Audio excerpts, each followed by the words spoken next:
दत्त धमाल आहे सगळी. आज आपल्याला इथं उत्सव करण्यासाठी बसवलेलं आहे. म्हणजे ही आपल्यासाठी अपॉर्च्युनिटी आहे. इकडं तिकडं आपण जाण्यापेक्षा एका जागेवरती एक छान उत्सव आहे आणि आनंदाची जागा नेहमी मल्टिप्लाय करणारी आहे गणिताच्या भाषेमध्ये. म्हणजे एक एकटा माणूस आहे आणि तो आनंद घेतो तर उसमें कुछ इतना दम नहीं है जो उसके साथ और जुड़ जाए. आपण तर चिरंजीवाच्या राज्यातले आहोत, आनंदाचे यात्री आहोत. त्यामुळे धमालीच्या राज्यात धमालीशिवाय दुसरं काहीही जन्माला येत नाही. तर माझ्याकडे नावं द्यायची होती. बरोबर, जवळपास 60 लोकांनी नावं दिलेली आहेत. त्यातूनही कोणाची राहिली असतील तर आत्ता देऊ शकता. 60 म्हणजे 6.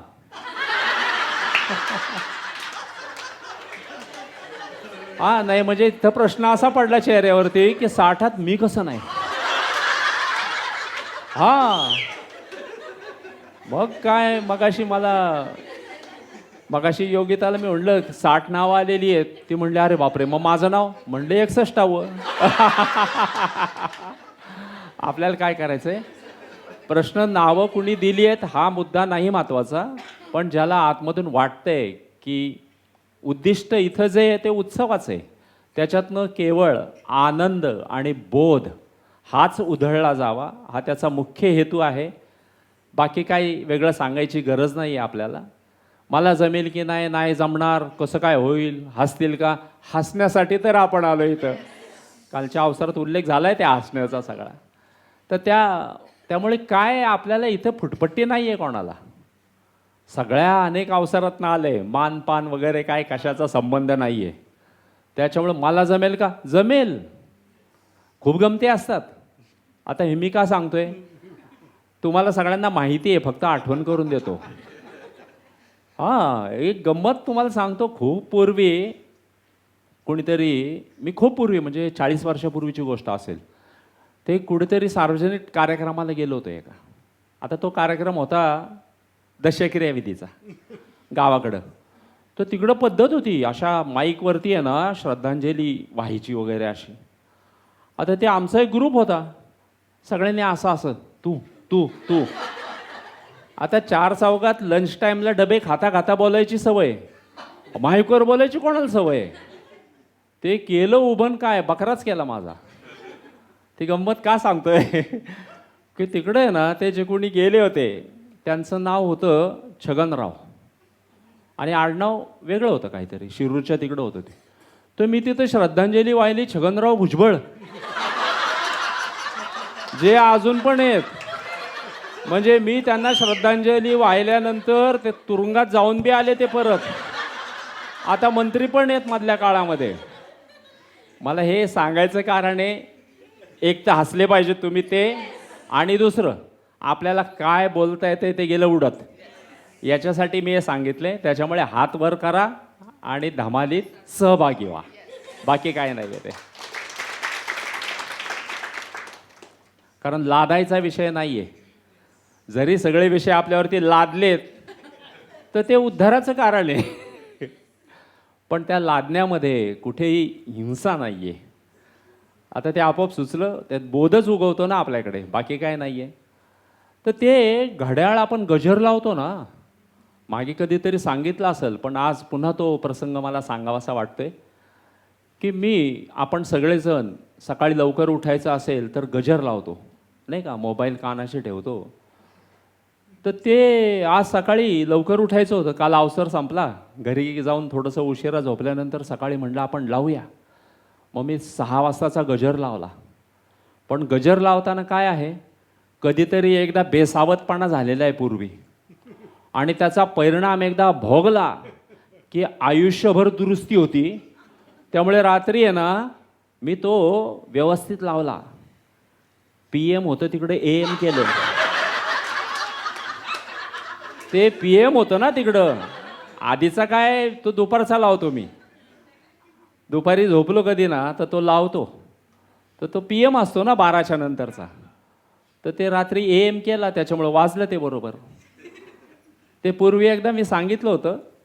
इथं आदर अनादर मान अपमानाचा विषय नाही आहे. पण एक मस्ती असते, अहंकार असतो, आहे की नाही?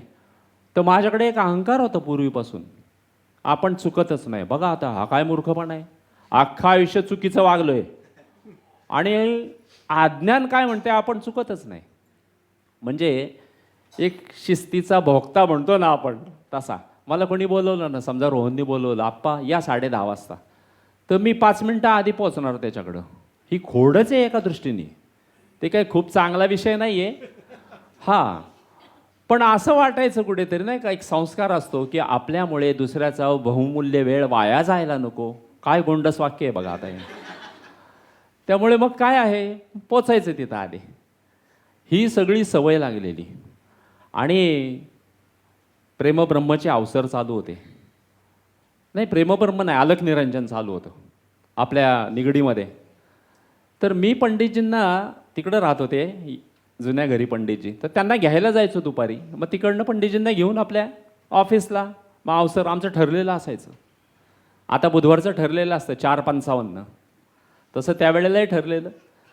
तर ते काय झालं होतं, मी गजर लावला होता, तो PM चा लावायचा तर AM चा लावला होता तेव्हा.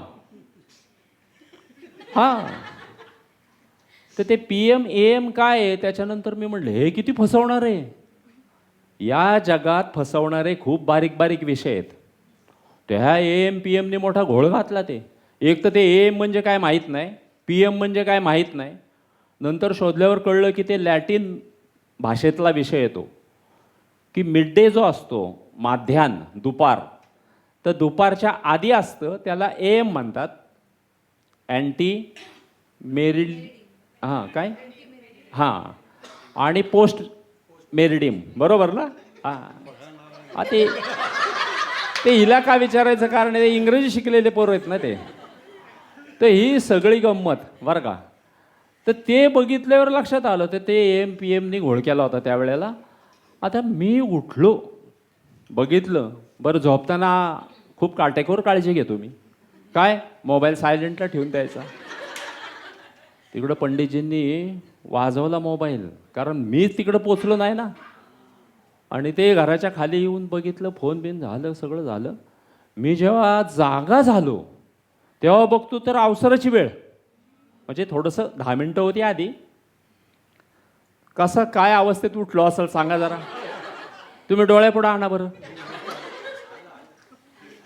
सुसाट कपडे घातले, तोंड धुतलं नाही, सुसाट. आता काय करायचं, आता काय करायचं, फोन लावतोय तर ते झाप झाप झाप झाप झाप चालले होते पंडितजी तिकडं. मग मी तिकडं बघितलं, फोन लावला, मग युटर्न मारला, मग असं गेलो. छोट्या छोट्या गोष्टी आपल्याला फसवतात. आणि सुरुवातीचं माझं वाक्य, आपण लय भारी, काय इथं भारी बिरी कोणी नाही आहे, हलकंही नाही आहे, भारी नाही आहे, मी चुकत नाही, आपल्यासारखा कोणी नाही आहे. तो माझा सगळा विषय एका जागेवर मोडला त्या दिवशी. त्याच्यानंतर काय होतं, पुन्हा पुन्हा तेच व्हायला नको. त्यामुळे तुमच्या आमच्या जीवनामध्ये आपण काय आहे, पंडितजी अवसरं सांगतात, दोषांचं आळय, त्यामुळे चुकणार. पण ज्या वेळेला बोधाच्या यात्रेत आहे आपण, त्यावेळेला काय नाही चुकायचं. एकदा चूक झाली की दुरुस्ती कायमची. मग ते कुठेतरी आतमध्ये जाऊन जीवात ठसलं की विषय संपुष्टात येतात. रात्री खूप झोप आली तरी AM PM नीट बघितलं मी, त्याच्यासाठी डोळ्याला पाणी लावून आलो परत. हा, नाही तर इकडं पोचायला उशीर झाला असता आज सकाळी. तर आत्ताचा माझा टॉपिक संपलेला आहे. तर AM PMच्या अनुषंगाने मला ते सांगायचं आहे की असे खूप AM PM आपल्याला फसवणारे आहेत सगळीकडं. आपला विवेक शाबूत आहे का तेवढं बघायचं, आपण स्वतःलाच धक्का लावून बघायचा. अस्तित्वाच्या अंगाने जीवन जगायला सुरुवात झाल्यानंतर विशेष परिश्रम कशालाच पडत नाहीत. त्याच्यामुळे मग आपण जर वारंवार त्याच चुका करत असू तर गडबड आहे. पण आज आनंदाच्या राज्यात हे शहाणपणा काय जन्माला घालायचं कारण नाही आहे. तर AM PMनी काय झालं होतं ते सांगितलं, आणि आता ते कायमची दुरुस्ती झालेली आहे असं मी किती ठामपणे म्हणलं तरी भरोसा नाही आहे.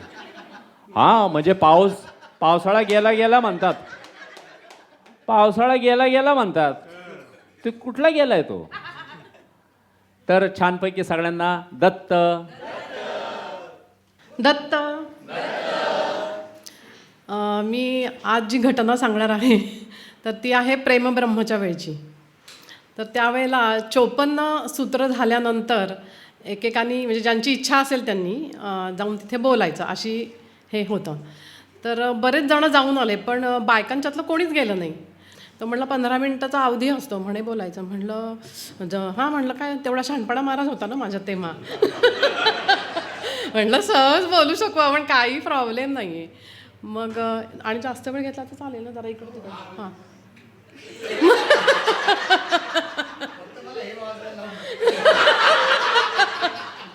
पंडितजींशी कधी अशी बोलायची वेळ यायची नाही ना, म्हणून मग त्यांनी सांगितलं की हिचा नंबर लावा. तर म्हणले हां चालेल लावतो म्हणे. मग नंबर लावला त्यांनी. म्हटलं आपल्याला काय एवढं काय अवघड नाही आहे, जाऊन तिथं फक्त 15 मिनटं बोलायचं आहे. मग गेले तिथे. मग आत बोलवलं त्यांनी मला. तर वातावरण काय होतं सांगते. पंडितजी खुर्चीत बसले होते आणि मग त्यांनी मला समजून सांगितलं काय होणार आहे तिथे. नारायण एका बाजूला कोपऱ्यात बसला होता आणि पंडितजी म्हणले मी डोळे मिटून हाताची घडी घालून इथे बसणार, मी एक अक्षरही बोलणार नाही, आणि तू दत्त महाराजांची जी प्रतिमा आहे तिथे टेबलावरती, तर त्याच्याकडे बघून तुला जे हवं ते बोलायचं. आणि ते बोलल्यानंतर त्याच्यानंतर मग ते रेकॉर्डिंग नंतर वाजेल आणि त्याच्यावरती सूत्र यायची त्या रेकॉर्डिंगवरती. म्हणलं ठीक आहे चालेल. आणि मग ते बघितलं, पंडितजी डोळे मिटून बसले. माझं इथं हातपाय कापायला लागले. म्हणलं बापरे, म्हणलं एवढं शहाणपणा केला तो अंगाशी आला आपल्या. म्हणलं असं वाटत होतं काय हां आमचे गुरु आहे तर काय 15 मिनटं बोलले, मी पण बोलीन.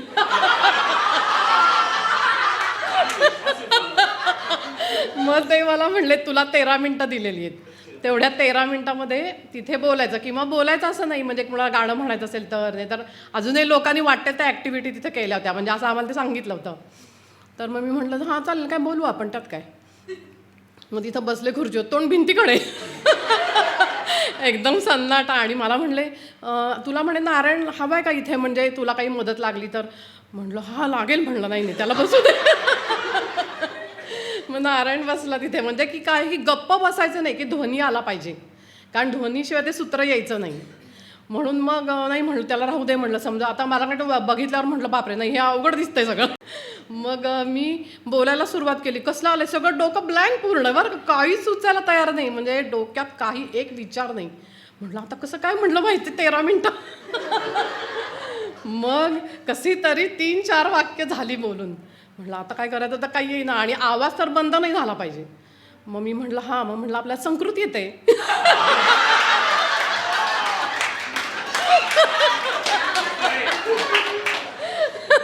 मग हां इकडून करायचं नाही का. मग ते संस्कृत येते म्हटल्यावर मी 2-4 असे ते शांती मंत्र म्हणले. त्याच्यात बहुतेक एखाद दुसरं मिनिटच गेलं, पण फार काही वेळ गेला नाही. मग आता म्हटलं काय करावं. मग रात्री मला एक गाणं आठवलं होतं बरं का, म्हणजे आदल्या दिवशी एक कृष्णावरचं होतं ते, रात्र काळी घागर काळीवर. मग ते गाणं म्हटलं मी तिथे. काय 2च मिनिटाचं गाणं होतं, ते संपलं. म्हटलं बापरे आता काय करायचं. म्हणलं 13 मिनिटं म्हणलं युगासारखी झाली.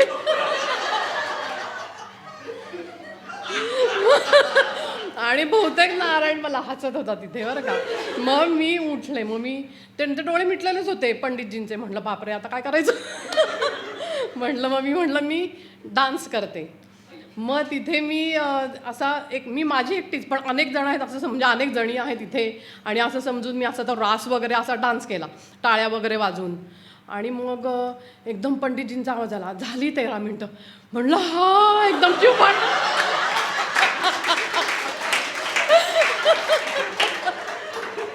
झाली. मी म्हणलं कुठलं तरी आकाशवाणी झाली का काय.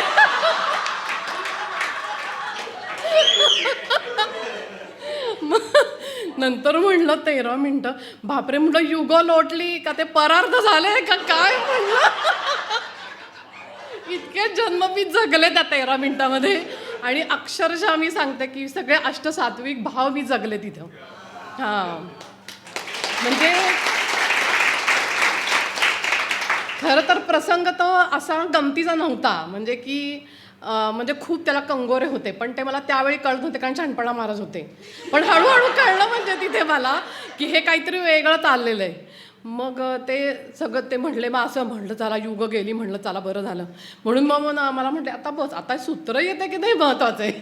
कारण की त्यावेळेला कसं व्हायचं की सूत्र यायचंच असं नाही, म्हणजे तुम्ही बोलले त्या ह्याच्यावर, कारण माईचं असं झालं होतं. तर मग चालू झालं ते 2-3 नारायणनी लावलं ते, आणि काहीच नाही. 4 सेकंद झाले तरी काहीच यायला तयार नाही. मग नारायण माझ्याकडे बघते, मी त्याच्याकडे बघते. मग शेवटी ते माझं बोलणं आणि त्याच्यावर सूत्र असं तिथं यायला लागलं बरं का. आणि ते आल्यानंतर म्हटलं आलं, म्हणून रडायलाच यायला लागले. ते भयंकर रडले मी तिथे. आणि मग अक्षरशः म्हणजे आनंदाश्रू होते की मग काय, ते खूप छान बोध होता तो मला. आणि गंमत काय झाली होती की जिथं मी नाचले होते म्हणजे टाळ्या वाजवून, तिथे कोडी गीत आपोआप लागलं. हा एक खूप मजेशीर प्रसंग झाला. मी म्हटलं मी पापलेटं खाल्ली नाहीत आणि हे काय.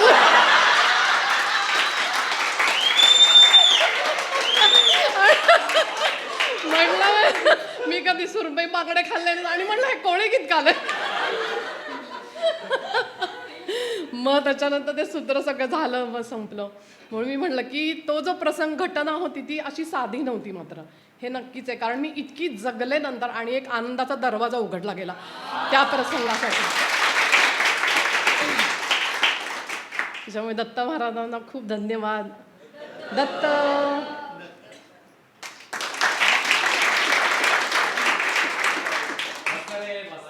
ज्या वेळेला विषय नुसता ऐकून संपतोय असं नाही आहे आपल्या बाबतीत, ऐकण्याच्या बहाण्याने प्रत्यक्ष आतमध्ये जे हालचाल जन्माला येते, जो आतमध्ये उसळणं जन्माला येतं, ते शब्दात मांडता येत नाही. खूपदा आपण बघतो काय झालं आपल्याला कळत नाही.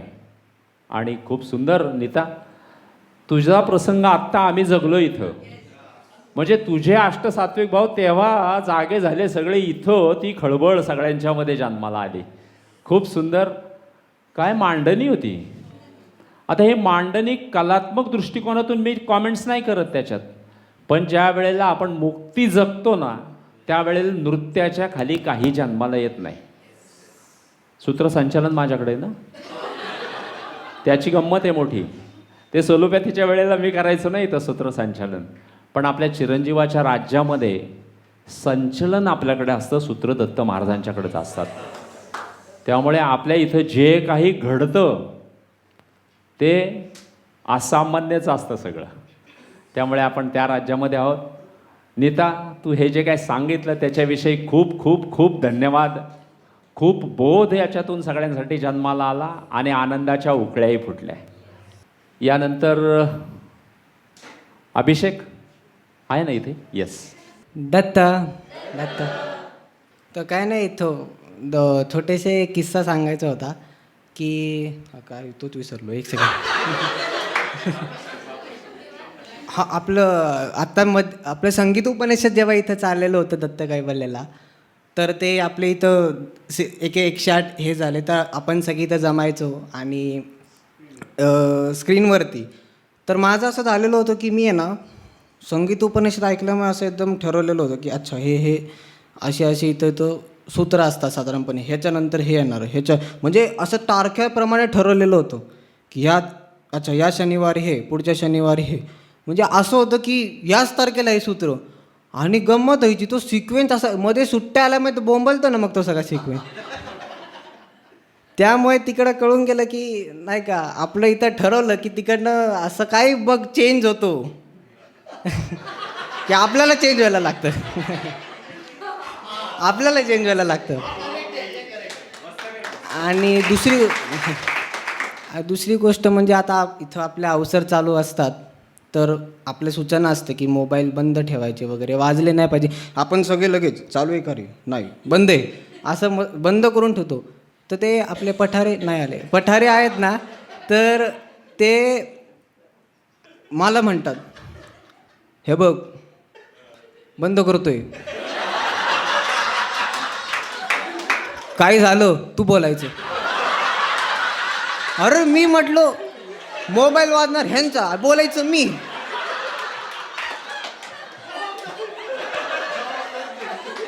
मग मी पण हा केलाय बंद. आज दुसरी गंमत म्हणजे एकदा विभास दादा होता, साधं आपलं संगीत उपनिषद पण जेव्हा चालू होतं तर ते सगळे म्युझिकचं सगळं काम चालू होतं. तर एक दिवशी मला असा सहज प्रश्न पडला की हे म्युझिक वगैरे करतो मी, वाजदादा सगळं बनवतो, कुठल्या सॉफ्टवेअरवरती बनवत असेल बरं, असा सहज प्रश्न पडला मला. तर ते लॉजिक नावाचं सॉफ्टवेअर आहे एक असं लॉजिक. तर मी त्याला जाऊन सहज विचारलं की विभास दादा तू हे एवढं सगळं करतो म्युझिक वगैरे, तर कसं कसं काय बनवतो तू? त्याने सांगितलं लॉजिक.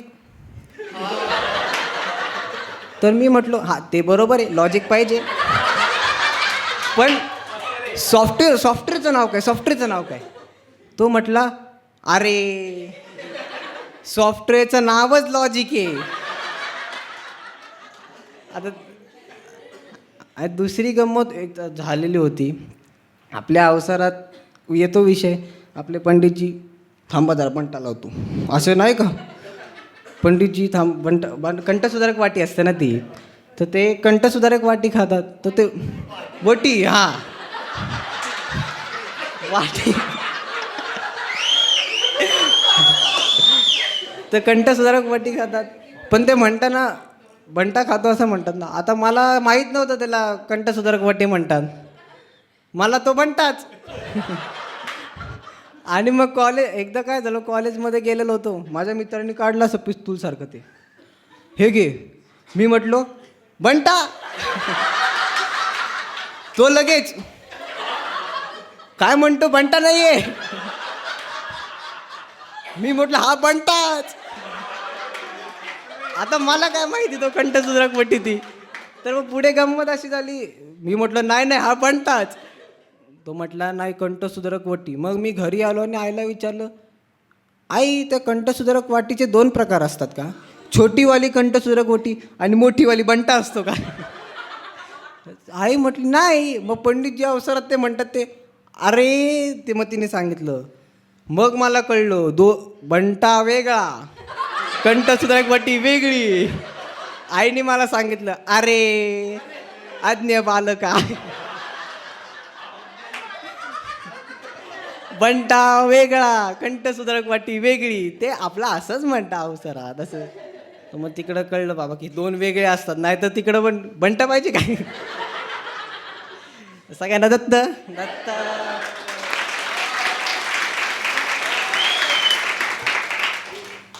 अवसर आपल्याकडे सगळे बोधाचे आहेत. त्या बंटावरून आठवलं की कितीतरी असे शब्द आहेत आपल्या अवसरांमध्ये आलेले की ते धमाल जन्माला घालणारे आहेत. ते खूप सूक्ष्मता त्या सगळ्या विषयामध्ये. मी त्याचं ॲनालिसिस नाही करत, पण ज्या वेळेला खूप जड विषय असतात, वजनदार त्या अर्थाने म्हणतो मी, जड नाही, जड चेतनमधलं नाही, पण तणाव जन्माला घालणारे जे विषय आहेत, तर ते तुमच्या आमच्यासाठी असे हसत खेळत आलेलं आहे. पूर्वी आकाशवाणीवरती एक खूप लहानपणी असायचं, हसत खेळत इंग्रजी, हसत खेळत हिंदी, असे कार्यक्रम असायचे. तर ते विनोदाच्या अंगाने पण भाषेचं ज्ञान देत होते त्यावेळेला. ते आपल्याला बोधाचं ज्ञानसुद्धा असे बंटा बिंटा असे करून करून आलेले ते. पण त्याच्यामागे खूप बारीक बारीक छान गोष्टी आहेत. त्या एका शब्दाने त्याच्यात काय धमाल जन्माला घातली, म्हणजे मधला जो काय काळ तो जगला, सस्पेन्समधला ज्याला म्हणू आपण, की अरे हे कळेपर्यंत त्यांनी जी काय धमाल केली, किंवा त्या मित्रासोबत तिकडं नाही का, ती ॲक्शन मला नाही आवडली त्याची. ते मित्रांनी असं दिलं हा बंटा म्हणल्यावर खूप धमाल. सर्वांना दत्त. मी इशिता पंडित, लीना पंडितची मुलगी, आणि मला चिरंजीव पीठमध्ये येऊन खूप बरं वाटतं. म्हणजे मला आठवतं आहे मागच्या वेळेस मी कृष्ण जन्माष्टमीच्या उत्सवाला आले होते, त्यानंतर आज पंडितजीच्या वाढदिवसानिमित्त मला आज इथं यायची संधी मिळाली. तुमच्या कुटुंबामध्ये राहून छोट्या छोट्या गोष्टींमधनं कसा आनंद घ्यायचा. आत्ता ते 2-3 लोक येऊन बोलले, त्यांनी ते विषय सांगितले की कसं काही गोष्टी करता, पण त्यातून एवढी खुश राहता, तुम्ही आनंदी राहता, हे सगळं तुमच्यासोबत राहून जगायला मिळतं. मला खूप बरं वाटतं, म्हणून आज त्या निमित्ताने मी आले, मला खूप बरं वाटलं. Come on. अमेय अंबुलकर. सर्वांना दत्त. एक भारी मोठे किस्से आहेत, पण काय आठवत नाही, पण एक आता मला त्याच्यावरनं आठवला, संगीतोपनिषदवरनं. संगीतोपनिषद नवीन सुरू झालं होतं आणि आपलं टेलिग्राम जस्ट नवीन नवीन होतं, त्याचं काही ऑपरेशन वगैरे मला जमायचं नाही. तर तो भारी म्हणजे असला प्रकार घडला ना तो. म्हणजे जस्ट मी आपलं सूत्र वगैरे झालं होतं आणि टेलिग्राम कोणाचं तरी अपडेट आलं होतं. तर त्यात सवार काकूंचा डी पी त्यांनी अपडेट केला होता. मग ते बघून मला एकदम किळा उरला, अरे आपण पण डी पी अपडेट करूया. तर तो टेलिग्रामवरचा फोटो असतो ना, आपला प्रोफाईल फोटो, तो मी अपडेट केला. तर मला वाटलं माझ्या प्रोफाईलमध्येच अपडेट व्हायला पाहिजे ना.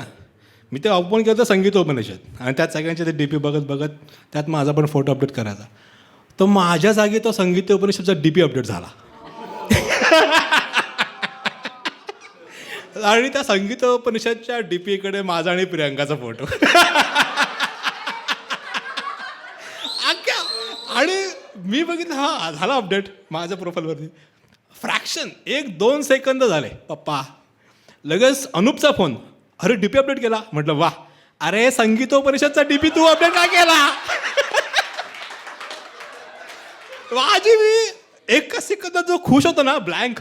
म्हणजे दुसऱ्या मिनिटाला फोन प्रियंकाचा, अहो काय केलं. म्हटलं काय केलं मी. म्हटलं सगळं मला फोन करतात, वॉन्टेड आलो मी. म्हटलं वा. तिचा फोन झाला आणि लगेच अजून याचा कोण अजून होता तिसऱ्याचा फोन, अरे तू डी पी अपडेट केला. म्हटलं हो, अरे संगीतोपनिषदचा डी पी तू अपडेट केला. मग जी ट्यूब पेटली ना, असं म्हणजे कुठून कुठून घाम पडला. आयला गेलो म्हटलं आपण आता. मला दिसायला तयार नाही पुढचं, मला डी पी पण दिसायला. अरे थांबा रे, मला बघू द्या काय झालं, बघू द्या. मी काळेवाडीच्या ऑफिसवरून आपल्या दत्त कैवर आपल्या आला कुठे सीपीला मॅक्झिमम 10 मिनटं लागतात. मी 3ऱ्या मिनटात तिकडं पोहोचलो होतो. फुल बोंगाट. म्हटलं आज मेलो. म्हटलं आधीच म्हटलं भयानक काय काय घडतंय. म्हटलं आज आपण सापडलो.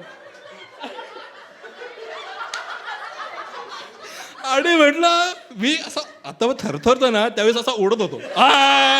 आज मेलो म्हटलं, आम्ही मेला म्हटलं. आज मी वरती आलो, नेमका बुधवार, सूत्र लागणं होतं म्हणजे ते सगळे बसले होते. मी तिकडे बघितलंच नाही या केबिनमध्ये, मी डायरेक्ट इकडे. म्हटलं आपण इथं घुसू. इथं सगळे बसले होते. म्हटलं आयला, म्हटलं आज खरं नाही. नारायण भेटला फाल, तू कसा का आला. म्हटलं बाबा रे थांब, म्हणलं जरा मला बोलायचं आहे. नाही आज वेळ नाही आहे. अरे नाही मला बोलायचं आहे. इकडे विचार आहे हे सगळे. म्हटलं अरे असं असं घडलं.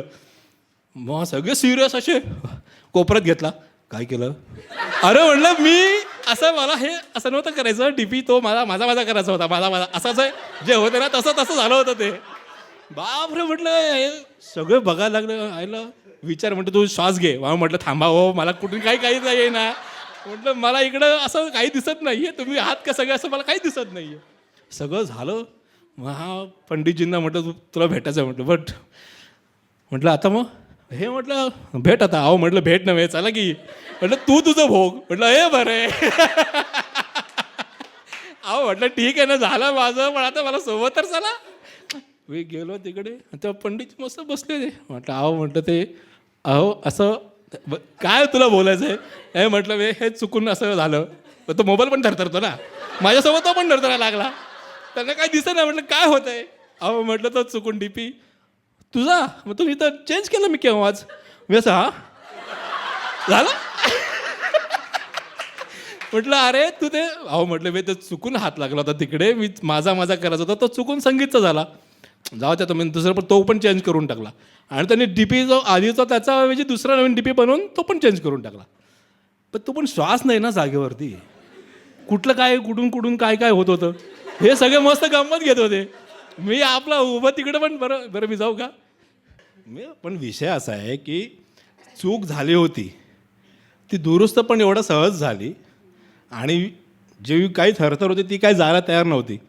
मी बाहेर पडून जिन्यातपर्यंत झालो, पण मी तसंच उडतच चाललो होतो. शांत होतच नव्हतो. मग त्यांनी बघितलं तिकडून ते वॉशरूमवर येत होते. मग त्यांनी मला परत बोलवून घेतलं.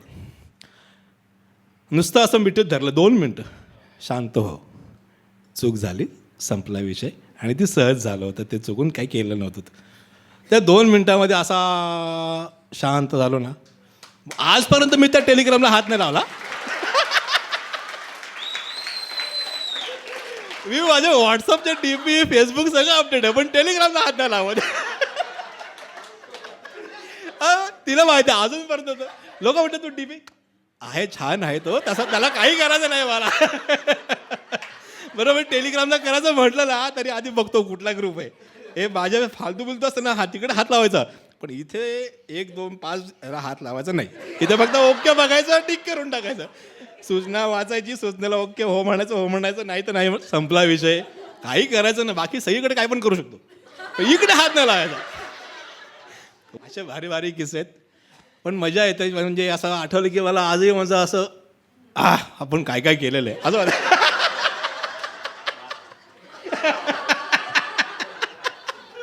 सगळ्यातनं बाहेर पडलेलं आहे, त्यासाठी धन्यवाद आहेत दत्त.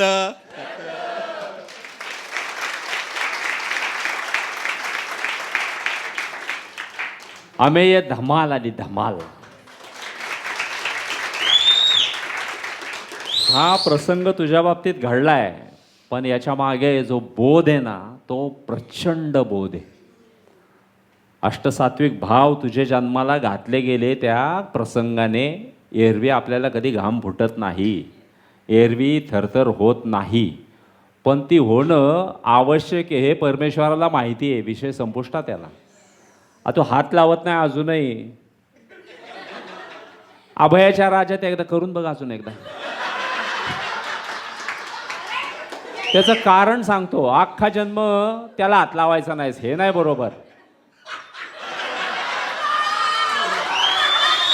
हे आज का सांगतोय मी, अख्खा अवसर घसरलाय माझ्यावरती.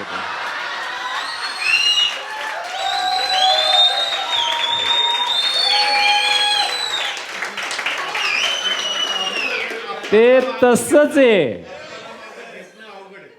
हा मागं खेचणं अवघड आहे ना, पण खेचल्याशिवाय राहत नाही.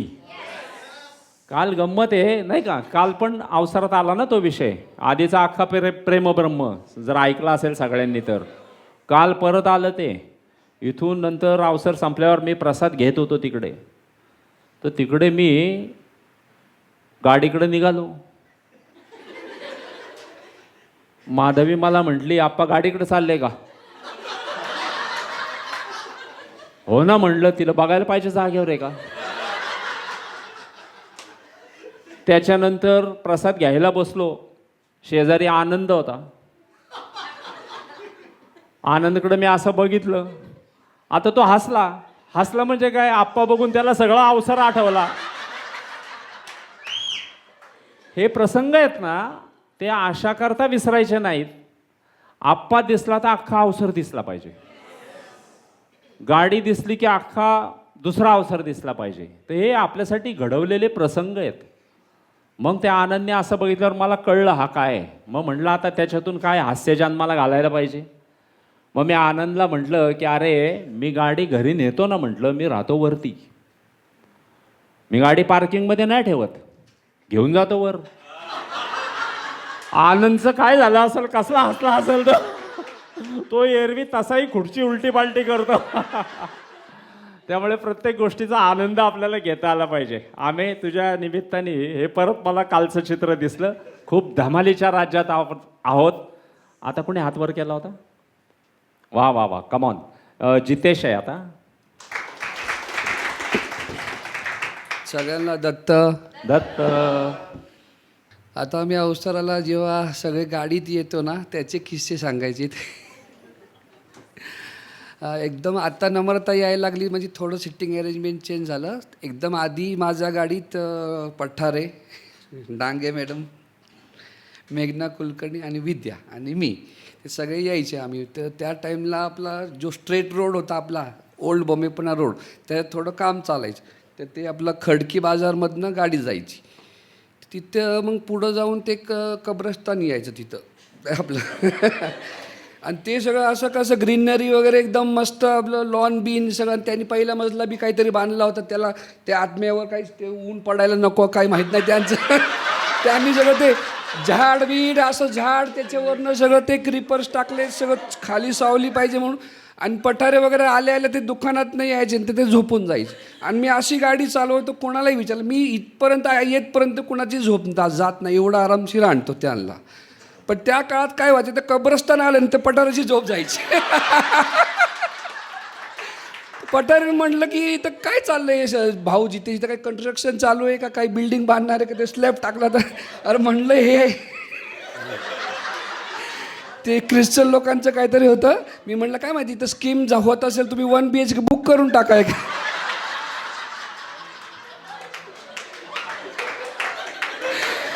परत दुसऱ्या दिवशी तिथनं यायचं, परत कब्रस्तानला ते झोप जाती त्याचं. तुम्हाला काय कन्स्ट्रक्शनचं काम कुठपर्यंत आलं, आपलं पोझिशन कधी मिळतंय.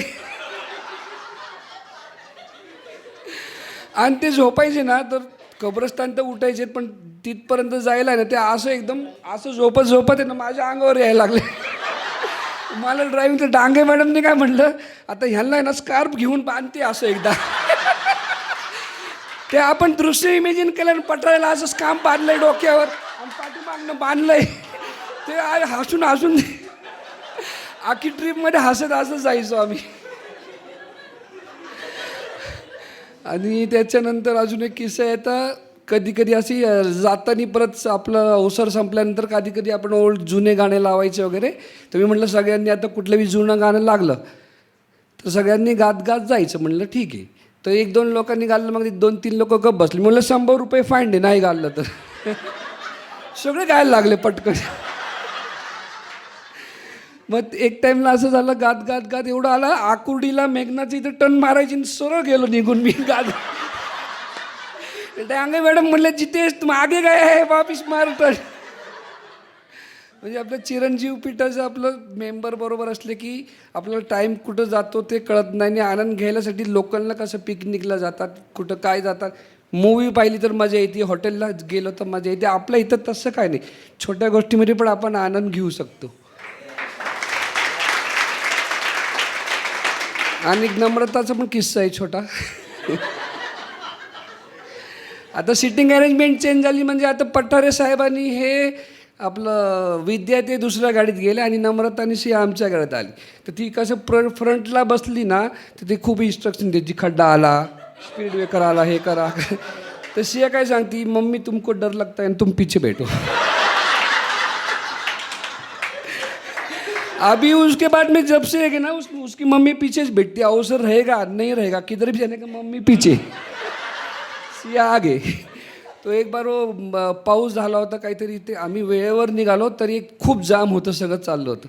सियाने म्हटलं मी तर पुढे फिक्स आहे, तुम्ही काय टेन्शन घेऊ नका. म्हटलं आणि डांगे माने त्यांना तर माहिती आहे मी कशी आजपर्यंत कुठंच ॲक्सिडेंट नाही का, आणि किती बी पळवली तरी सेफ आणतो त्यांना. तर त्या टाईमला इतकं चाललं होतं, इथं ते मी गुगलचे ते लावलं होतं, ते बाई सांगते इथनं जावा तिथनं जावा. एकदा बाईने कन्फ्यूज केलं, मग म्हटलं जाऊ आता बाईचं ऐकायचं नाही. म्हणलं इथं रेड दिसलं ते गुगलची बाई खड्ड्यात टाकती किती वेळा. एकदा मी हायवेने जात होतो, त्याने लेफ्टला सर्व्हिस रोडला दाखवला आणि तिथं पुढे जाऊन रस्ताच नाही. आता गुगल बाईचं कधी कधी ऐकत नाही, कधी कधी आपलं ह्यानी चालवतो.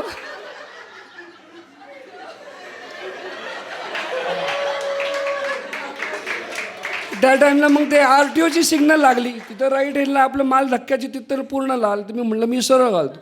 आणि मग ते टायमिंग होतं, तो 5:15 वाजले त्याच्यात. आणि इथं बरोबर 5:30ला टच झालो, 5:45 का 5:30 उशीर झाला. तर नारायणला फोन पण केला होता, नारायण थोडं लेट हो गया देख लेना, थोडा दरवाजा खुला रखना. तो उधर से ताडीवाला रोड से पुढं गेलो मी, तिथं ना मग सिग्नल आली, हे आली मध्ये. नम्रताला म्हणलं तू गप बस, आता बोलू नको आज.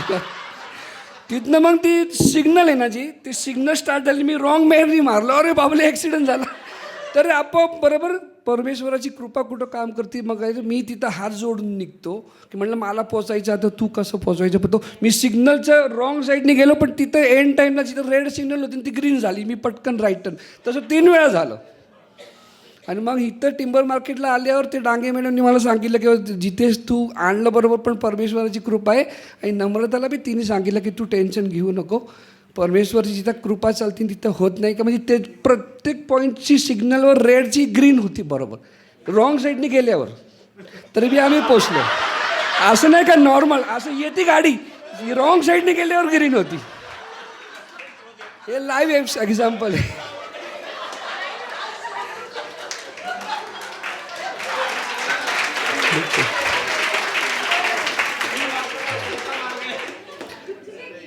दत्त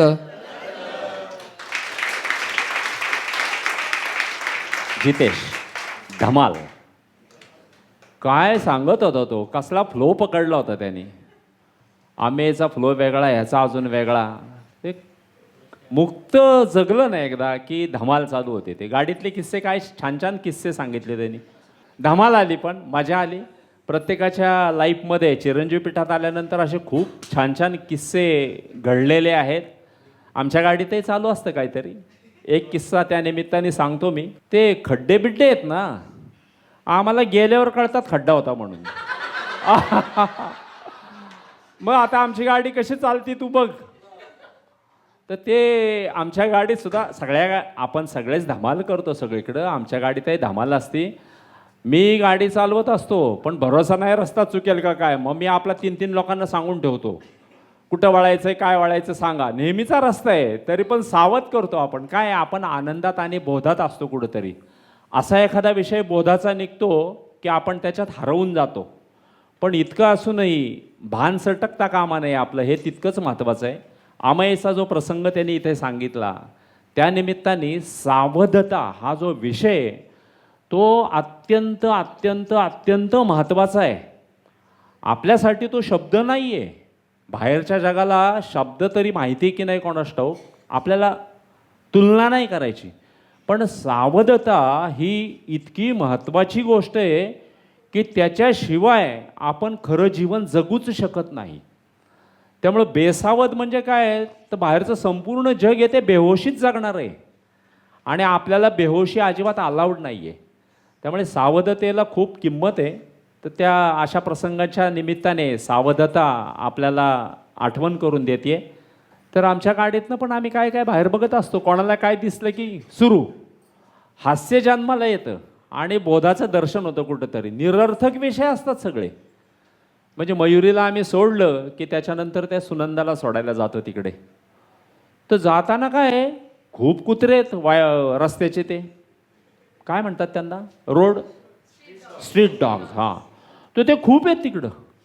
आमचं नेहमी चर्चा होती, किती आहेत इथं काय आहे, इथं काय आहे. मग एक दिवस काय नाही, आपण मोजू म्हणले. तर ते आम्ही मोजायला सुरुवात केली. ते रात्री 11, 11:30 किंवा 11:45 वाजले असतील. शनिवारचा अवसर संपल्यावर तिथं जाईपर्यंत तेवढा वेळ होतो. ते मोजता मोजता मोजता मोजता तिचं घर येईपर्यंत फार अंतर नाही आहे. ते हाफ सेंचुरी झाली 50 आणि आतला रस्ता आहे तो. तर ते हे काय आहे की कुठल्याही गोष्टीचा आनंद घेता येतो. आम्ही पण हा 48, हा 49, बहुतेक आता संपले म्हणताना 50वा उगवलं तिथे लगेच. तर हा आहे ना, काळावरती कुरघोडी करणारे छोटे छोटे विषय असतात. त्यामुळे हसणं, बोध उधळणं, आनंद उधळणं याच्यासारखी धमाल नाही आहे. त्यामुळे खूप किस्से आहेत. डोंगरे मॅडम. सर्वांना दत्त.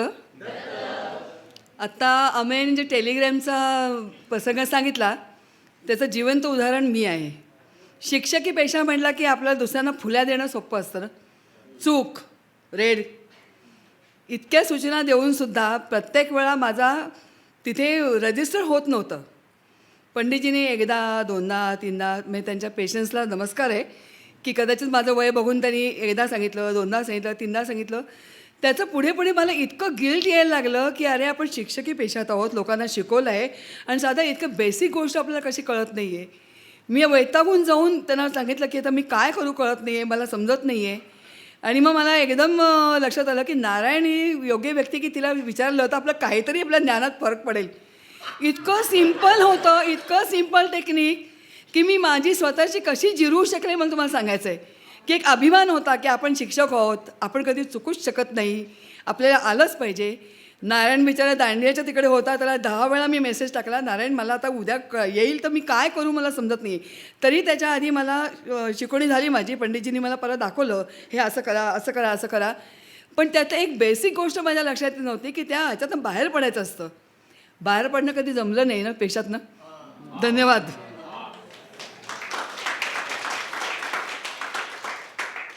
खूप छान आहे. स्वतःची जिरवणं याच्यासारखी धमाल नाही आहे आणि जिरवायला माणूस मागत नाही. चिरंजीव पीठ हे एकच आहे, कारण मी उदाहरण आहे स्वतःची जिरवलेलं. आपण चुकूच शकत नाही हे जे आहे ना, ते आपल्याला जीव घेणारा विषय आहे. ते चुकूच शकत नाही हा च आला कुठून? च अख्खं आयुष्य संपवतो. पण मी चुकू शकतो त्याच्यानंतर पुढे वाक्य जन्माला आपोआप येतं. जर च काढला तर दुरुस्तीची जागा आहे. त्यामुळं आपल्यासाठी तर खलासच आहे सगळा विषय. आपल्यासाठी खलास आहे सगळा विषय. आणखी एकदा, आपल्यासाठी खलास आहे सगळा विषय. कारण समोर जे आहे ना त्या विषयाचं जर खरं दर्शन करता आलं तर जगात बाकी काहीही करायची गरज नाही आहे. प्रत्येक विषय जगून दाखवले जातात आणि मग आपल्याला जगायचं सोपं असतं. इतकं सोपं आहे ते, पण आपलं लक्ष असेल तरच ते. त्यामुळे ते जिरवणं बिरवणं आहे ना, धमाल आहे सगळी. मी बरेचसे किस्से माझी कशी जिरवली ते स्पंदनाथाशी गप्पा मारता मारता खूप वेळा शेअर केलेले आहेत. तर आजही मला विचाराल तर माझ्यातही अजून काही खोड्या जिवंत आहेत, पण ते सायमल्टेनियसली किंवा पॅरलल फेजमध्ये जिरवणं चालू आहे. आता मी शोधतो अजून काय जिरवायचं राहिलं आहे. ही धमाल आहे. हां, नाही ते शोधता आलं पाहिजे आपल्याला. ते जितक्या लवकर समजेल तितका प्रवास आपला सुखकर होईल. सुखकरपेक्षा खऱ्या बोधाचा प्रवास होईल. नाही तर तो बोधाला अडथळा आहे सगळा. आपला अहंकार जो नसलेला विषय पोकळ तो आपल्याला त्रास देणार आहे. पण खूप धमाल आहे. मी चुकूच शकत नाही हा विषय आपल्यासाठी कायमचा संपलेला आहे. मी चुकूच शकतो असं तरी म्हटलं तरी चालेल. आणि मग काय होतं, कोणतरी आपल्या आजूबाजूला आहे आपला कान पकडायला. आणखी पंडितजी नेहमी सांगतात तेच मला इथं परत आठवलं. कदाचित पुन्हा ती सांगावी अशी योजना असावी की इथं मला अभिषेक माझ्यासोबत असतो तर मला काय काय गोष्टी त्यांनी जर अशा सांगितल्या ना तर मी अगदी सहज ॲक्सेप्ट करतो. का? तो लहान आहे, त्याला काय कळतंय? हे नाही कामाचं. चिरंजीव पीठामध्ये कोणाच्याही निमित्ताने आपल्याला बोध द्यायची व्यवस्था असते. म्हणून 10वी फी, म्हणून समत्व. त्यामुळे खूप भन्नाट आहे. जिरवणं हा विषय खूप आवडला. दत्त स्पंदननाथ बोलतायत. दत्त सगळे छान छान बोलत आहेत. मला पण जिरवण्यावरून एक विषय आठवला. काल एका ठिकाणी गेलो होतो. माझ्या भाच्याच्या घराची हे होती. तो थोडा जास्तच मानतो मला. नेमकं त्यांनी बाकी सत्कार वगैरे ठेवला होता. तर हार ठेवला होता. माझ्यासाठी एक स्पेशल हार आणला होता. तो हार बघितला आणि मला धाबत आणलं. स्पंदन उत्सव आठवला. तो स्पंदन उत्सव इतका डेंजर होता की मला कल्पना नाही. मला म्हटलं उत्सव करायचा, तेव्हा ॲक्टिव्ह होतो मी. उत्सव म्हटलं काहीतरी गुंडी आहे म्हटलं. आणि मला स्टेजवरती बसवलं आणि ह्यांचं सगळं झालं. असला मोठा हार आणला तो. सगळे होते वाटतं तुम्ही. हां हां तेच सांगतो ना, बोललो ते. नाही, आधी ही आली मानसी हार गळ्यात, वजन, ह्यांचं ऐकता ऐकता हाराचा आणि तो गुलाबाचा वास. आणि मी यांना पंडितजी नमस्कार करतो. काढ नाही ठेव. मानसीचं बोलणं अर्धच ऐकू येतं. नंतर ही आली निलिमा, नारायण आला. ते काय ऐकायला गेलंच नाही, अख्खा वास नाही. म्हटलं बाप जन्मात तू स्पंदनात परत हार घातून घेतलास ना. तो म्हणजे इतकी जिरवली गेली. पूर्वी कधीतरी असेल की आपल्याला हार आपला सत्कार व्हायला पाहिजे, पण ते पंडितजींच्या बरोबर राहिलं तर बऱ्याच ठिकाणी उगाचच मला त्यांच्याबरोबर आहे म्हणून शाल बिल द्यायचे. ते लोणाचा किस्सा सांगितला त्यांनी. तिथं तर धमाल आली. तिथं कोणच नाही. पंडितजींनी चिकार वेळा सांगितला आणि मला संगीतातलं काहीच माहिती नाही. त्यांच्याबरोबर सुरुवातीचा भाग एक तर संगीत म्हणजे इंटरेस्ट शून्य, वेस्ट ऑफ टाईम समजायचो. आणि संगीताच्या कार्यक्रमाला मी गेलेलो आणि आजूबाजूला कोणच नाही. मग माझी दाद अशी आहे की सगळ्यांपेक्षा भारी. म्हटलं हे काय चाललं आहे, काय कळत काहीच नाही. आणि दाद येतीच कशी, पण ती सगळी सिस्टीम असतं आणि त्यांच्याबरोबर प्रत्येक वेळेला सिस्टीम लागलेली असायची. आपल्याला कळोकळसं मला 10-12 वर्ष गेली. त्यावेळेचे उदाहरणं आत्ता कळायला लागली. तो सगळा भागच वेगळा होता. पण तिथं मी तुम्हाला गंमत सांगतो, तो स्टेज बांधण्यापासून ना पंडितजी पुढं, म्हटलं कार्यक्रम कोणाचा आहे. प्रत्येक बाहेरच्या ठिकाणी मग पंडितजीनं या बसा, स्टेज बीज सगळा जोरदार असायचं. पण इथंच पंडितजी स्वतः ते स्टूल आणलं काय, तो खुर्ची जोडली काय, स्वतः नबांदी केली. मला कळायलाच तयार नाही काय चाललं आहे. आणि सगळे घरात, आणि मी आणि अजून एक जण होता, तो पण बांधून तिकडे आला होता, माईक टेस्टर होता, तो माझ्या शेजारी येऊन बसला. गायला 10 जणं आणि ऐकायला 2 जण. किती विचित्र परिस्थिती बघा ना. आणि मी पण लय भारी, लय भारी, मी माझी एकट्याचीच दाद. ते प्रसंग बघितले ना की असं लक्षात येतं की प्रत्येक गोष्ट कॅल्क्युलेटिव्ह नियोजनपुरतं निर्धारणात आलेली आहे. प्रत्येक गोष्ट बारीक बारीक उदाहरणं झाली. इथं खूप बारीक बारीक उदाहरणं, असंख्य उदाहरणं माझ्याकडे आहेत. आता मेमरी थोडी कमी झाली, पण प्रत्येक वेळेला लक्षात येतं. पण प्रत्येक उदाहरणातनं काहीतरी पक्का बोध आणि निर्णयच होऊन जातात. म्हणजे तुम्ही विचार करायचाच नाही हे असं का झालं, थरथर का आली. निर्णय आतमध्ये एकदा पक्का झाला की तुमचं वागणंच तसं सुरू होतं. त्याला तुमच्या हातात काही शिल्लक राहत नाही. इतकी सुंदर सिस्टीम आखली गेली आहे. एवढंच बोलतो. दत्त.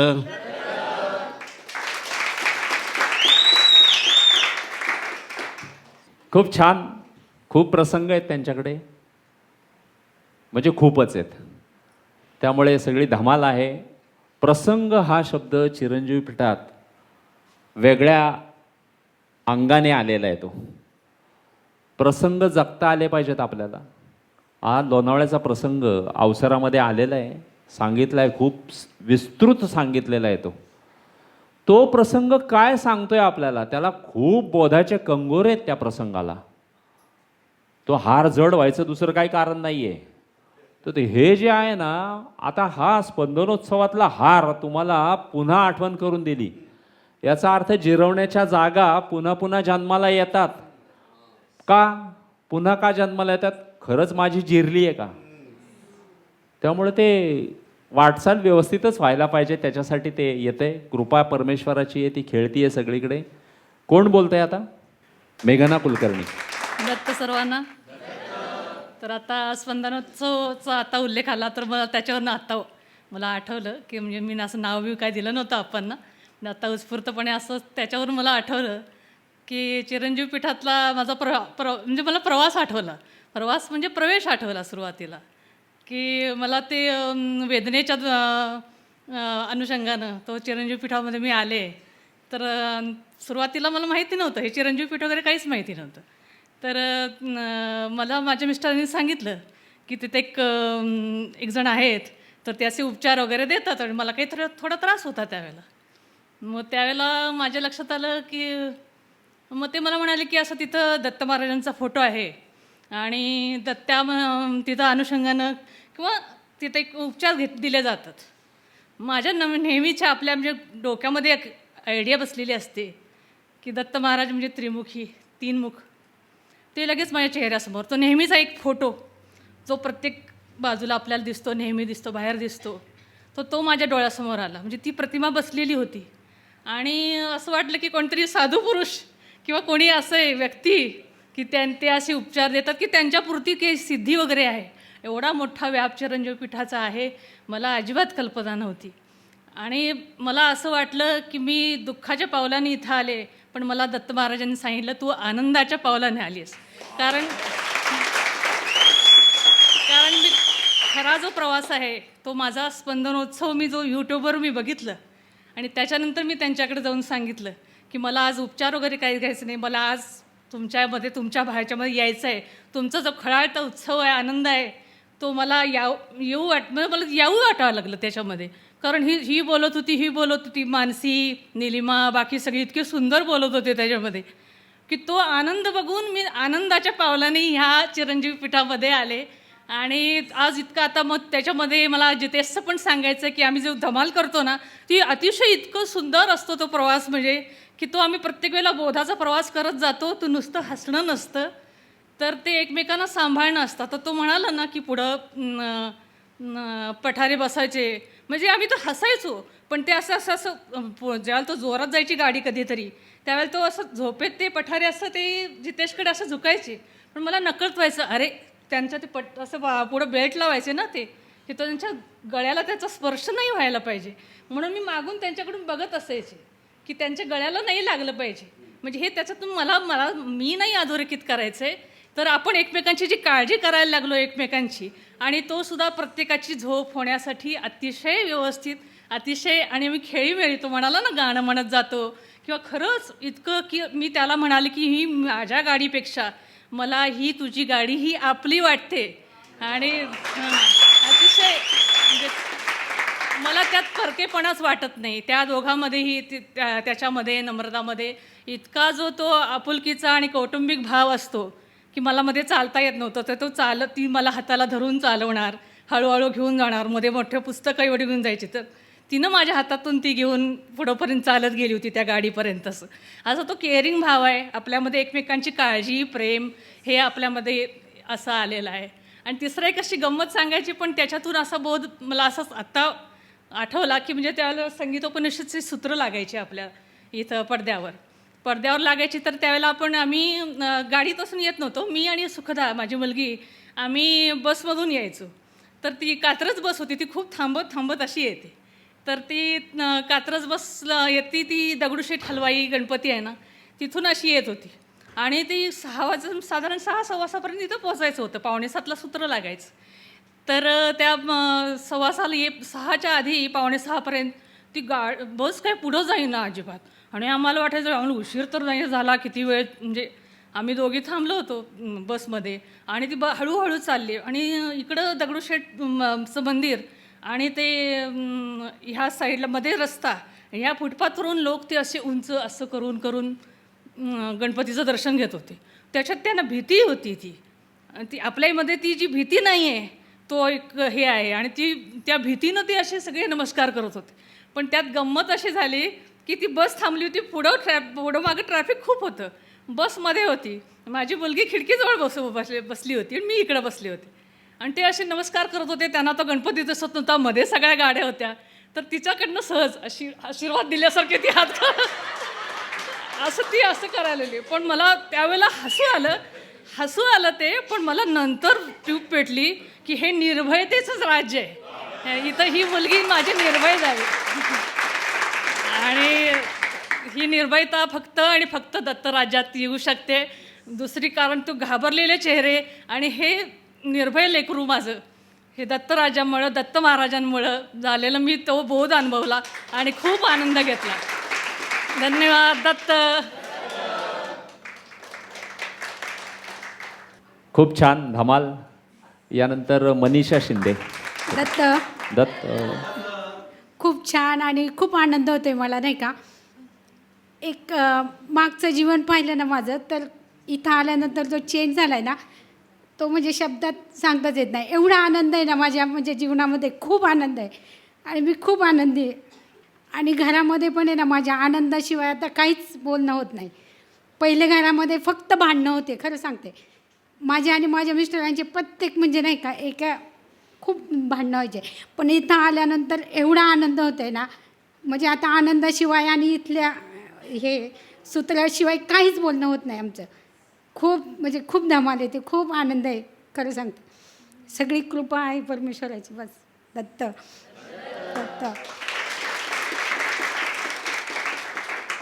मनीषा खूप छान, म्हणजे खूप मोठा विषय तिने सांगून टाकला. हां, बाहेरचं जग, व्यापार करणारं जग आहे सगळं.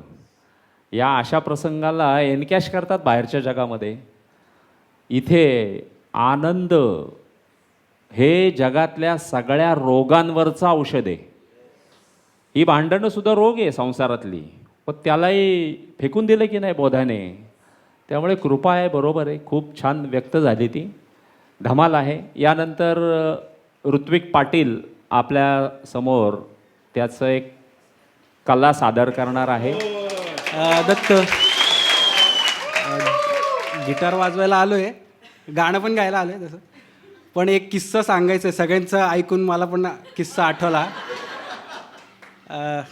परदेशी जायचं होतं मला, बरोबर 1 वर्षापूर्वीची गोष्ट आहे. पंडितजींच्या वाढदिवसाच्या त्याच टायमात सगळं झालं. आणि मागच्या वर्षी सप्टेंबरमध्ये विजा रिजेक्ट झाला.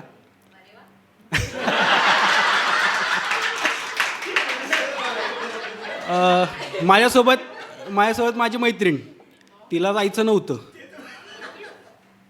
ती म्हटली येणार मी. ठीक आहे म्हटलं. तिचं झालं विजा, माझा नाही झाला. मग नंतर म्हटलं ठीक आहे. मग परत एकदा ट्राय केलं, ते पण नाही झालं. तिसऱ्यांदा ट्राय केलं. मला मागणं येत होतं, मत कर बेटा, आज्ञानी कुठे गेला, आज्ञानी बालका नको करूस. तरी मी केलं. तिसऱ्यांदा केलं आणि पहिल्या 2 वेळेस केल्यानंतर काय म्हणजे त्यांच्याकडनं रिस्पॉन्स नव्हता. तिसऱ्यांदा रिस्पॉन्स आला, कॉल आला एम्बसीमधनं. मी गेलो ढगात. म्हणलं हा कॉल आला म्हणजे पॉझिटिव्ह गोष्ट आहे ना. कॉल आला, अरे वा अभी होएगा, 100% होएगा. फुल ढग में गया मैं. और फिर बाद में अभी थोड़े दिन पहले ऐसा ढुश फेल हो गया. फिर से आवाज आई, आज्ञानी बालका, जिरली आमची जिरली.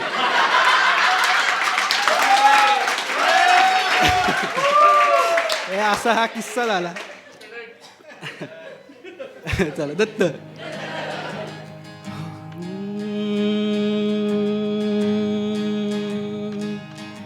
आकाशी स्वप्नांच्या हरपून भान शिरते, हुरहुरत्या सांजेला कधी एकटेच झुरते.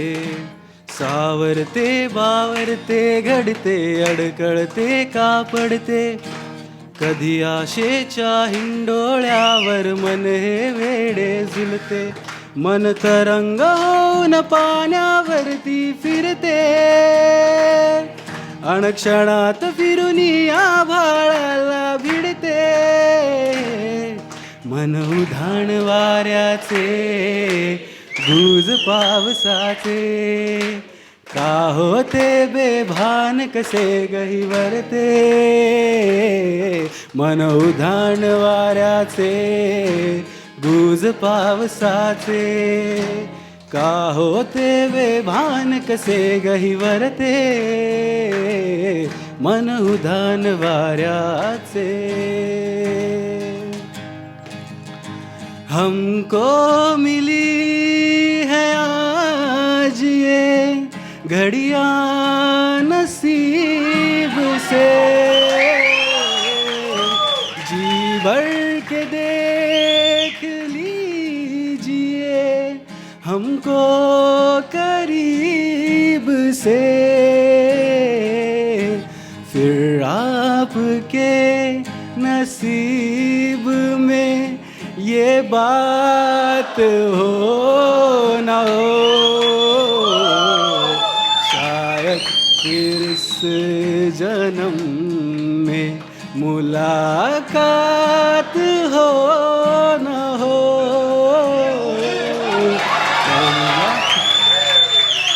लग जा गले से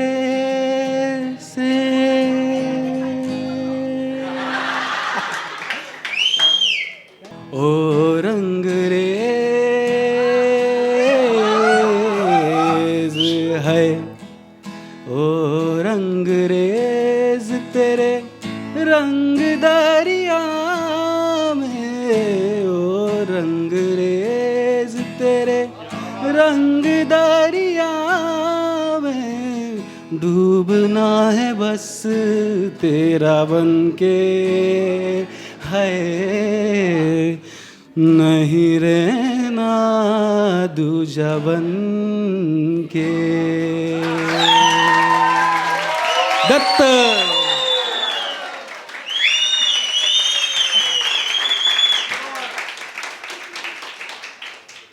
मस्त रे मस्त.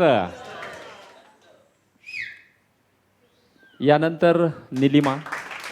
दत्त.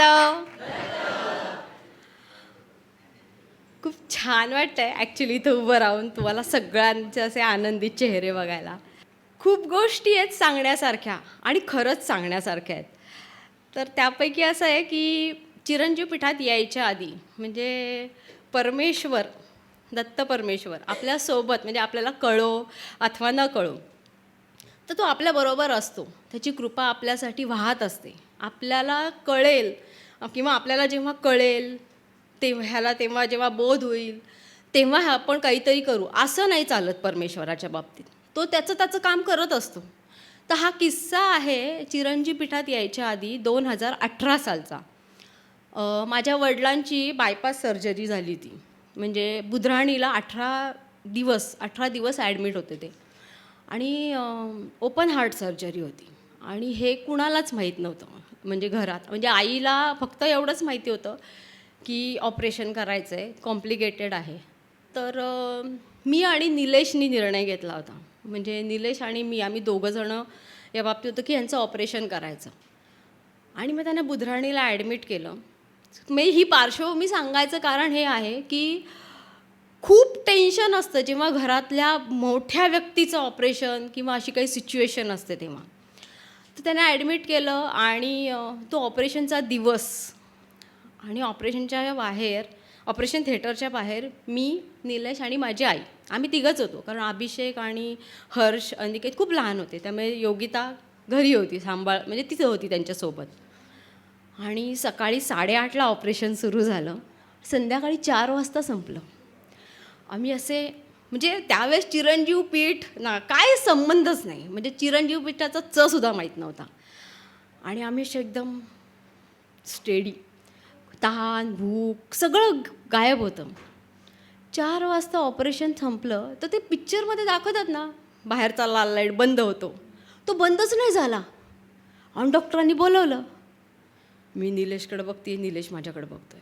इतकी डेंजर सिच्युएशन होती ती. आम्ही आत गेलो आणि डॉक्टरांच्या समोर बसलो. तर डॉक्टर म्हणाले की खूप कॉम्प्लिकेटेड होतं ऑपरेशन पण आपण सक्सेस झालो आहे. आणि फक्त एकच गोष्ट झाली आहे की त्यांच्या बॉडीमध्ये खूप कॅल्शियम असल्यामुळे जो वॉल आपला ठरला होता तर तो न बसवता आपण मेटलचा वॉल बसवला आहे. थोडा महाग आहे पण तो डिसिजन त्यांनी घेतला. म्हटलं ओके, म्हटलं ऑपरेशन सक्सेस झालं ना, विषय संपला. तर आम्हाला असं छान वाटलं. म्हणजे आनंद विनंदाचा विषय नाही कारण टेन्शनच एवढं मोठं होतं. मग आम्ही बाहेर आलो. फार वेळ न घालवता मी आणि निलेशने पटकन आईला सांगितलं की आई ऑपरेशन एकदम सक्सेस झालं आहे, काही टेन्शन नाही, फक्त त्यांना जो वॉल बसवला आहे तो मेटलचा बसवला आहे. तिने हे ऐकल्याबरोबर अगं बाई गंजणार तर नाही ना तो.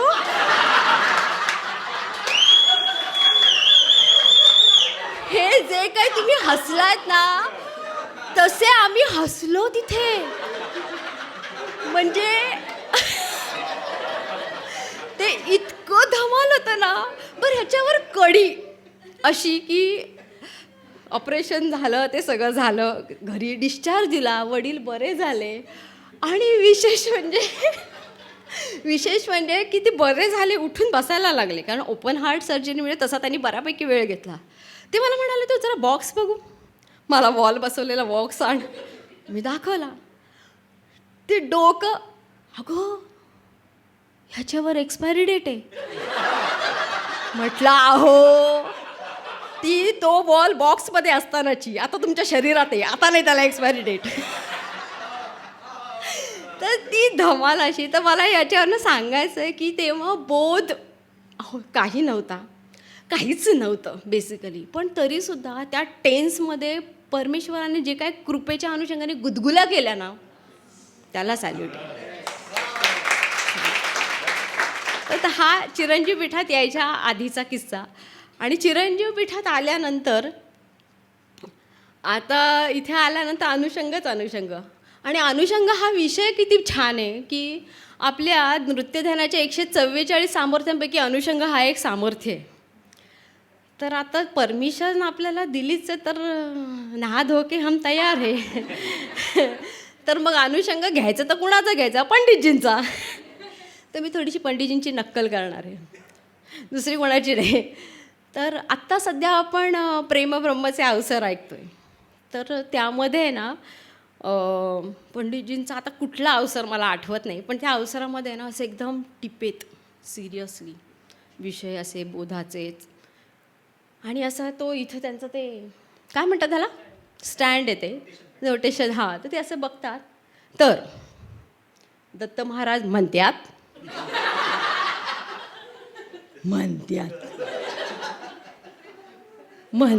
बरोबर आहे. तर हे इतकं छान आहे, आता ते इतकं छान आहे ना, मला इतकं छान वाटलं ते एकदम, की ते कसलं भारी आहे ना. मग लगेच हां दत्त महाराज म्हणतात लगेच लाईनवर, म्हणजे ना त्या जोकमधनं सुद्धा इतकं छान बोध आहे ना, की आपण जरी सुद्धा सटकलं ना की तरी जागेवर यायचं. हे खूप छान आहे. आणि दुसरी गोष्ट अशी सांगायची आहे की अवसर मी पण ऐकते, आपल्याकडचे खूप जण ऐकते, त्यापैकी नीता. तर नीता पण अवसर ऐकते. तर कधीतरी काय होतं, ते अवसर ऐकला ना की आतमध्ये आनंद उकळतो. तो किती उकळतो, तर कुणाच्या तरी डोक्यावर हाणावा असा वाटतो. तर तो हाणायचं कोण, आवाज तर तिला माहिती आहे की कोण. तर ती मला म्हणजे मेसेज वगैरे करून आमचे फोन होतात, तर मला ती विचारते, काय ग काय करतेस. तर मी तिला म्हणते बसली आहे. तर मग मी तिला म्हणते तू काय करते, बसली आहे. तर मग मला विचारते काय करते बसून, काय नाही बसल्या बसल्या आनंदित होती. तर हे असे संवादापासनं विषय सुरू होतो, आणि मग तो बोधाच्या तर कुठल्या टिपेला जातो ना त्याला काही नसतं. तर ते असे संवाद घडतात. तर दुसरा किस्सा असा आहे की मध्यंतरी मला बरं नव्हतं, म्हणजे तोंडाची चव गेली होती, जरा विकनेस होता. तर आजारी माणसाला आपण किती मायेने प्रेमाने किती असतं ना की तुला काय करू का. मानसी साडी नेसलेली नसताना साडी नेसलेली दिसली, कंबर बिंबर खोचून, काय गये तुला काळजी घेतात नाही का, हां मला तुला बघून दया येत नाही, मारावं असं वाटतंय, तुला पटकून काढावं असं वाटतंय, असं बोलली. तू मग काय सांगू, माझा विकनेस पळून गेला. म्हटलं हिचा बोध माझ्या विकनेसला पळवून लावला म्हटलं हिने. तर हे असे विषय आपल्या ह्याच्यात होतात. तर मला एक गोष्ट अशी सांगायची आहे की ह्या सगळ्या अनुषंगांच्या निमित्ताने, की एक काळ होता की नेयतत्वामध्ये ना खूप वेदना होत्या, लौकिक अंगाने, परिस्थिती, घर ह्या विषयाने. पण चिरंजीव पीठात आल्यापासनं, त्याच्यानंतर अवसर जगण्यात आल्यापासनं, आपण 10वी हा बोध उंच झाल्यापासनं नेयतत्व आहे ना परमेश्वराच्या आनंदाने समृद्ध झालं आहे. म्हणजे डोळे बंद करून जर काय आपण आठवू ना तर आनंद आठवतो, आनंद दिसतो, आनंद खेळतो. त्यामुळे डोक्यात वेदना कोणातली आहे तर आनंदाची वेदना आहे, बाकी वेदना नाही आहेत. तर ह्याचं ना हे झालं. तर एक गोष्ट आहे की आहे ना आपले आप्पा, तर ते आहेत ना तिथे आपलं काय असं बुधवारी ज्ञानगाथा, बोधावली नाही रे, ज्ञानगाथा. ज्ञानगाथेच्या वेळेस ना ते पंडितजी सांगतात, आप्पा रागवण दिली मला. बरं आता आप्पा सुधारलेत. का सुधारलेत, कारण ते डोळा असं बघून रागवतात. पहिले आप्पा असे होते, काय नेली मग, अहो मी इथं आहे, वर कुठे बघताय. त्यामुळे ते आप्पा आहेत ना आता आहे ना कमीत कमी धाडस करतात असे, आणि समोर हां काय निलिमा, बास संपला विषय. तर हे असं भारी आहे एकदम.